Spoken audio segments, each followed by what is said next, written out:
memang salah, tapi siapa nak mati mari. Aku tak kira lah. Tu saja bagi contoh-contoh ayat macam tu lah. Dengar cara bercakap itu masih beriman tu, masih diharapkan masuk ahli syurga. Dan Rasulullah bagi pengharapan itu. Pasal apa? Dakhul al-jannah. Pasal apa? Pasal dia masih terima hukum Islam. Dia mengaku dia tu buat salah. Jangan bagi halal jangan. Halal jangan. Baik, jadi besarnya Islam ni yang kita, kalau kita perhati dengan tarikh diberi dalam definisi itu dengan contoh, benda besar untuk lahiriah masih hukum Islam, selagi tidak ada apa-apa bangkang dengan mulut. Masuk tu juga kalau ikut seingat saya disebut oleh ulama dalam bab perbuatan. Pasal itu boleh tengok lahiriah, benda yang tengok praktikal zahir sama ada dengan perbuatan ataupun percakapan. Selagi tidak ada perkataan perbuatan yang jatuh murtad, masih Islam, walaupun tak pernah taat, walaupun maksiat fasik.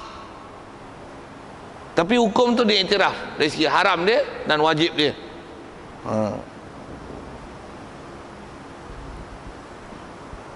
Jadi dari segi hukum dia masih Islam, tetapi Islam macam ni fasik, berdosa besar.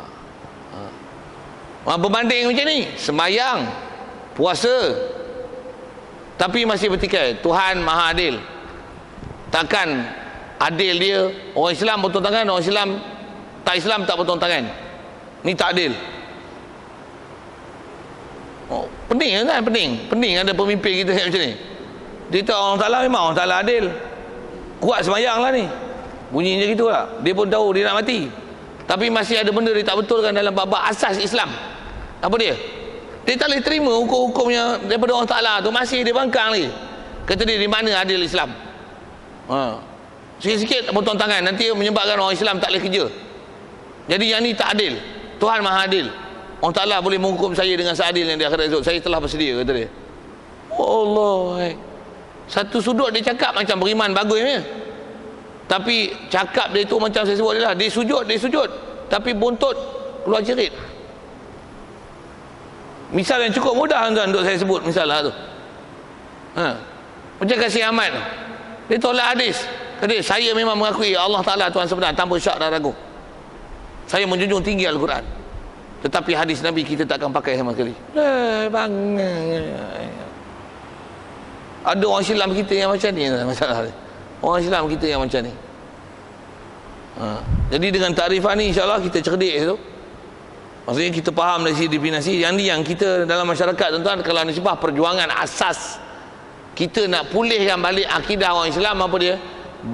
Kita mesti jadikan orang Islam mengiktiraf balik apa dia perkara-perkara asas yang itu adalah ajaran Nabi Muhammad sallallahu alaihi wasallam. Kalau benda asas ni pun telah dibangkang tuan, sebab untuk jadi murtad itu besar tu.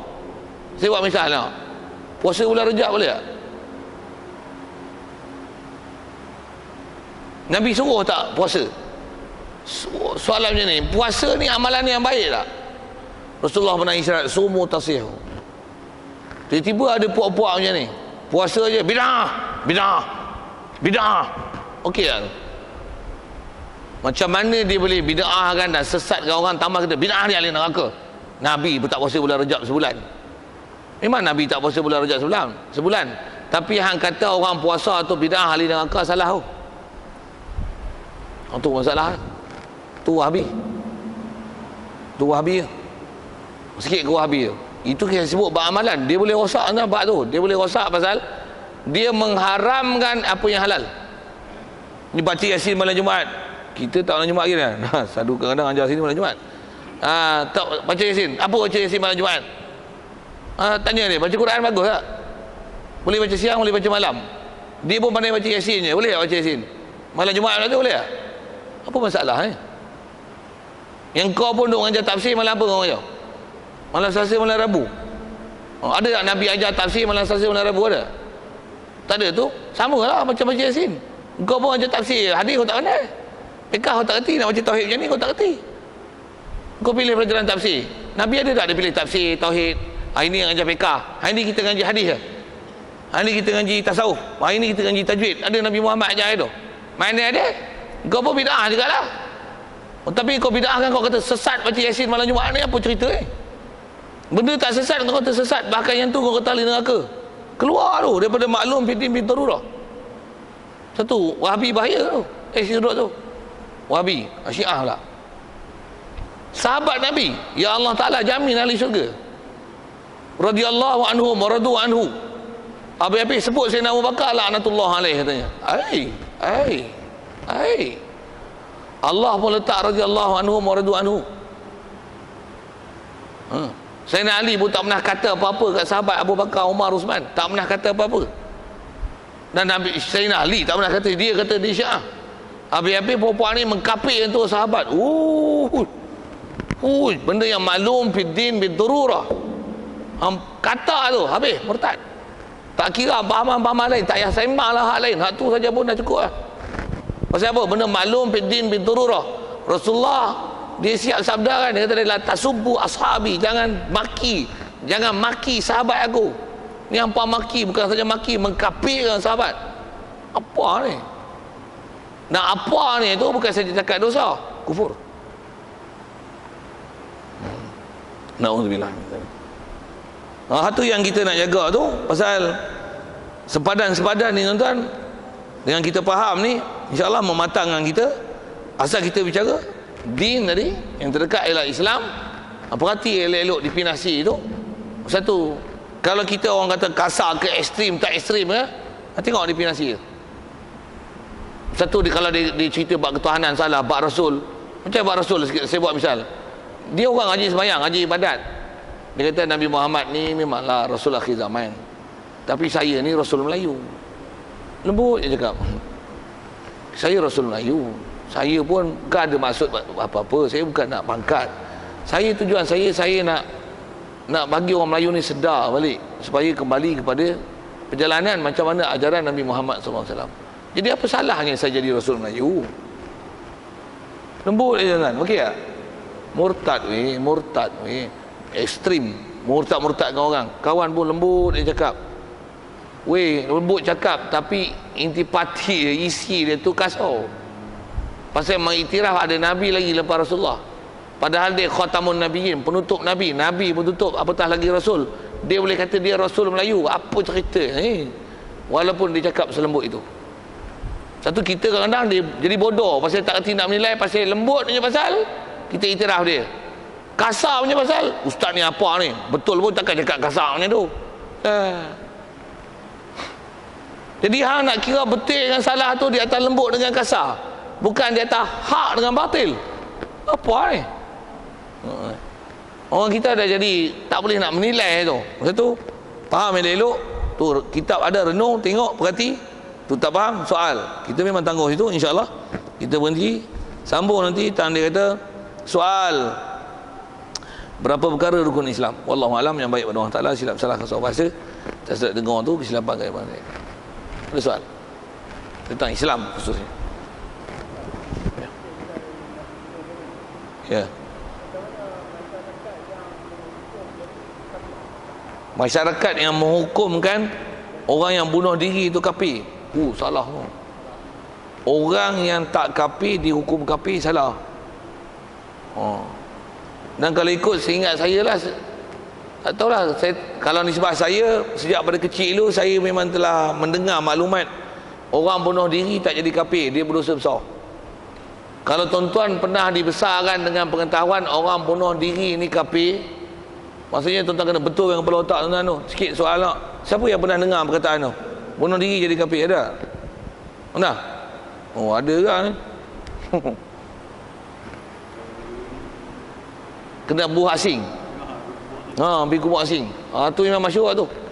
Mungkin ada yang tak kata kafir, tapi dia kata apa? Kena buah asing. Kalau buah asing dalam perkuburan orang Islam, gagah lagi. Ni tak boleh bubuh perkuburan orang Islam, kena buah luar pagar. Hak tu salah. Salah kan? Tak betul tu. Jadi nak sebut macam tu lah, memang salah tu. Yang ni yang pejabat agama kena ambil tindakan ni. Jadi pantau yang ni bunuh diri, okey, tengok masyarakat akan ada yang blur situ. Kata mesti ditanam perkuburan Islam sini, tak boleh tanam tempat lain pasal dia masih hukum Islam, masih hukum Islam. Jadi dia tak menghukumkan yang salah itu, boleh jadi murtad pasal menghukumkan orang yang tak murtad tu jadi murtad. Tak menghukumkan orang kafir tu jadi kafir, salah pasal dia hanya berdosa besar. Itu yang kita doakan ya, Allah maghfir lahu. Jadi bila boleh disembayangkan tu maksudnya tak murtad lah, maksudnya masih Islam. Itu kot. Ada soal? Ya. Ya.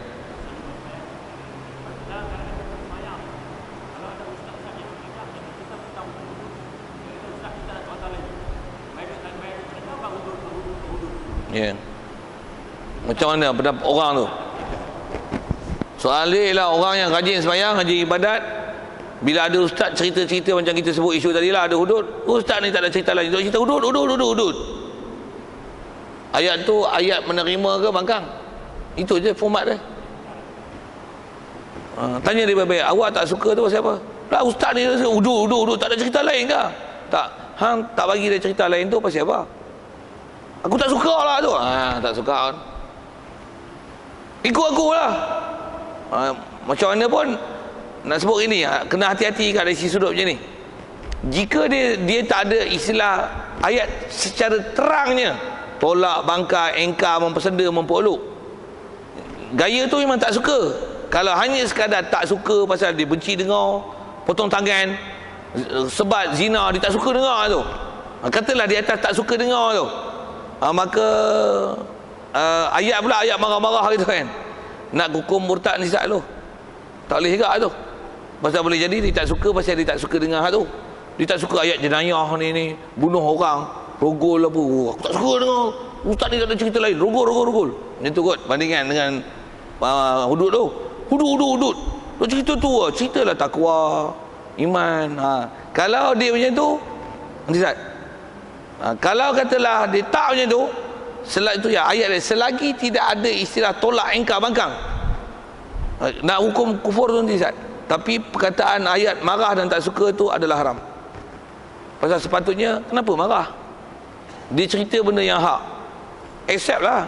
Betul dia cakap, selesai. Itu kot nak jawab tu. Allah ada lagi? Ya.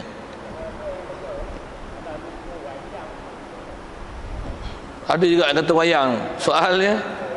Soalan yang ditanya ialah ada orang kata hudud ni semua wayang lah. Wayang tahu mana? Tu berhati-hati lah cakap tu kan. Pasal memang ada orang kadang-kadang wayang. Siapa yang wayang? Macam mana pun bab batin jangan bagi hukum. Kita hukum hak zahir dulu. Kan hudud hukum Allah Ta'ala. Apa kaedah Islamnya? Accept it. Selesai. Apa matlamat, apa hidden agenda dia, itu kita tak dipersoalkan untuk petikai dia. Pasal kita tak tahu. Boleh jadi dia hidden agenda wallahualam. Itu kan kerja kita. Kita hukum dengan zahir. Jadi nak kata ni wayang tak wayang, dia pasal nak dapat kuasa politik, nak dapat pengaruh, nak merintah, itu nisbah orang nak merintah. Yang pemerintah pula dia tak nak bagi orang lawan, dia kata lah kami sebenarnya tak tolak hudud, ni wayang lah. Ada benda yang tak boleh tu. Pasal kita tu yang kata, kita tak boleh menghukum batin orang. Pasal batin kita tak tahu. Dia mesti berkelahi pun, kalau kita berlari mahkamah pun, apa perkataan yang kau sebut? Kalau dia kata kami terima hukum hudud, cuma kami tak melaksana, kami iktiraf dia hukum Allah Ta'ala, selesai.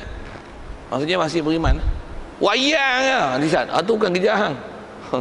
Itu kerja hang. Bahkan kerja kita apa? Ya Allah, macam mana dia cakap tu, biarlah macam mana mulut dia, macam itulah hati dia. Amin. Mudah-mudahan lembut. Itu kot. Jadi kita tak dibenarkan bahasa wayang. Pasal itu istilahnya kita telah ambil peranan menghukum yang batin. Kita tak boleh hukum benda batin.